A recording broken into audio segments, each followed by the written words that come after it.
అతనికి కార్లు అంటే చాలా ఇష్టం. పైసా కూడా పెట్టుకుని ఒక చక్కని కారు కొనుక్కున్నాడు. మురిపంగా చూసుకుంటాడు, ప్రతిరోజు క్లీన్ చేస్తాడు. నాన్న క్లీన్ చేస్తున్నప్పుడు కొడుకు చిన్న పిల్లోడు, వాడు కూడా వచ్చి నాన్నకు సహాయం చేస్తూ ఉండేవాడు. కారు క్లీన్ చేస్తున్న సమయంలో కొడుకేమో కారు మీద ఏదో గీతలు గీస్తా ఉన్నాడు. ఆ గీతలు గీస్తున్నప్పుడు తండ్రి కోపం వచ్చింది. తను బహుగా ప్రేమించే కారు మీద కొడుకు గీతలు గీస్తూ ఉంటే పక్కనే ఉన్నటువంటి ఒక రెంచి తీసుకుని గట్టిగా విసిరాడు. అదేమో ఆ పిల్లాడికి తగలకూడని చోట తగిలి ఒక్కసారిగా కుప్పగొలిపోయాడు. కుమారుడిని చేతిలో తీసుకుని గబగబా హాస్పిటల్ తీసుకెళ్లాడు. అదే కారులో హాస్పిటల్ తీసుకెళ్లి డాక్టర్ల ముందు కూర్చోబెడితే వాళ్ళు పరీక్షలు చేసి బయటకు వచ్చి, ఏమైందయ్యా, ఏం చేశావు? కోపంతో రెంచి ముఖం మీద కొట్టానండి, నా పిల్లోడు పడిపోయాడండి. ఒరే పాపిష్టోడా, ప్రేమించడం చేత కాకపోతే నీలాంటి వాడికి ఇలాంటి బంగారం కొడుకేంట, చేతులలో చంపేసుకున్నావు కదగా.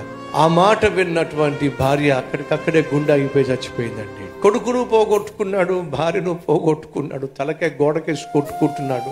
ఆ కారును ప్రేమించాను కాబట్టి, కొడుకు కన్నా ఎక్కువగా కారును ప్రేమించాను కాబట్టి ఇప్పుడు కొడుకును పోగొట్టుకున్నా, కట్టుకున్న దాన్ని పోగొట్టుకున్నా అని చెప్పి ఒక రాడు తీసుకొని ఆ కారు అంతా ధ్వంసం చేసేసాడండి.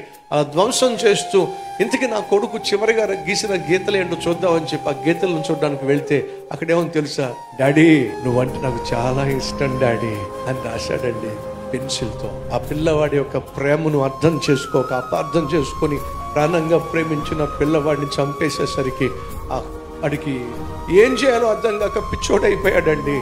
ఒక్క కోపం సైతాను కూడా కుటుంబంలో విత్తాడు.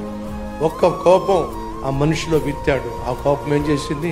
కుటుంబాన్ని కనుమరుగే విధంగా చేసింది. ఈ రోజు నీలో ఉన్న కోపం కావచ్చు, ఆవేశం కావచ్చు, అసూయ కావచ్చు, అపవిత్రత కావచ్చు, అక్రమ సంబంధం కావచ్చు, అక్రమ సంపాదన కావచ్చు, ఏ విత్తనానైతే సైతాన్ నీ జీవితంలో విత్తాడో అదే నిన్ను, నీ కుటుంబాన్ని సంపూర్ణంగా కనుమరుగు చేయబోతున్నాడు సైతాన్.